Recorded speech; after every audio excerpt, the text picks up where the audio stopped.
ওই দেখ মাছ পকড়লি।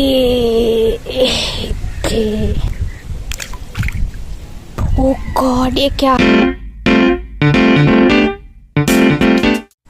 হে ফ্রেন্ডস, আশা করি তোমরা সবাই ভালো আছো। তো আজকে আমরা ঘুরতে যাচ্ছি সল্ট লেকে।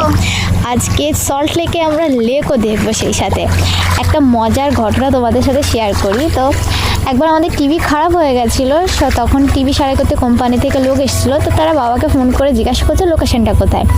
তো আমরা বলেছিলাম যে আমরা সল্ট লেক পাড়াতে থাকি। অ্যাকচুয়ালি আমাদের বাড়ি সল্ট লেকে না, ওর পাশের পাড়ায়। তো সল্ট লেক পাড়াটা যেহেতু একটু লোকজন চেনে, তাই আমরা বলেছিলাম সল্ট লেকে।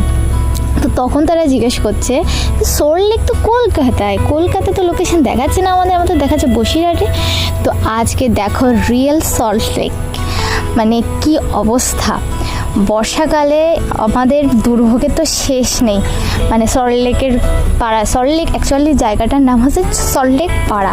কিছু সংখ্যক লোকজন থাকে এখানে। তো ছোট একটা পাড়া।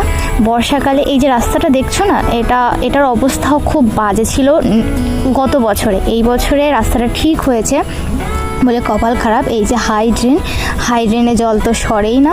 এখানে পানি ফল চাষ হয়। তো ওই সাইড দিয়ে নদীর জলটাও আসে। পানি ফল চাষ হয় যেখানে, তার ওই সাইডে একটা জায়গা আছে, এখান থেকে নদীর জলও আসে। তো মোটামুটি সব মিলে আমাদের এই পাড়াটার মানুষদের মানে বর্ষাকালে খুব দুর্দশা হয় খুব।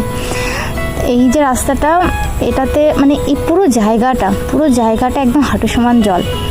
রাস্তাটা এবছর ঠিকঠাক আছে বলে মানে অনেকটা ভালো আছে মানুষজন। ওই সাইডটাই জলকার আছে, সাদা মাছ চাষ করে। তার ওই সাইডে আবার হাইব্রিডের ঘের আছে। তো হাইব্রিডের যে নোংরা আবর্জনা সমস্তটা মিলে এই জলে আছে, সব মিলেমিশে আছে। এই দেখো, এটাকে একটু ছেড়ে দিয়েছিলাম, পুরো আন করা জায়গা। তো মানে কীরকম ভয়ে লেজটা ফুলিয়ে তাই দেখছে চারিদিকে কি আছে। চল মাছ ধরবি, চল মাছ ধরে খাও। হ্যাঁ, মাছ ধরতে যাচ্ছে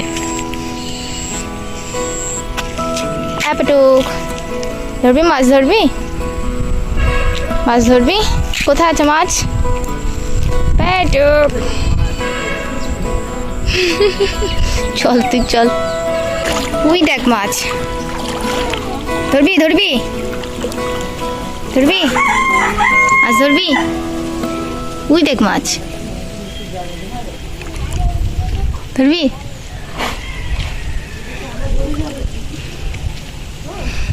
ওই দেখ মাছ ধরে খা গো। চলে মাছটা ধরবো।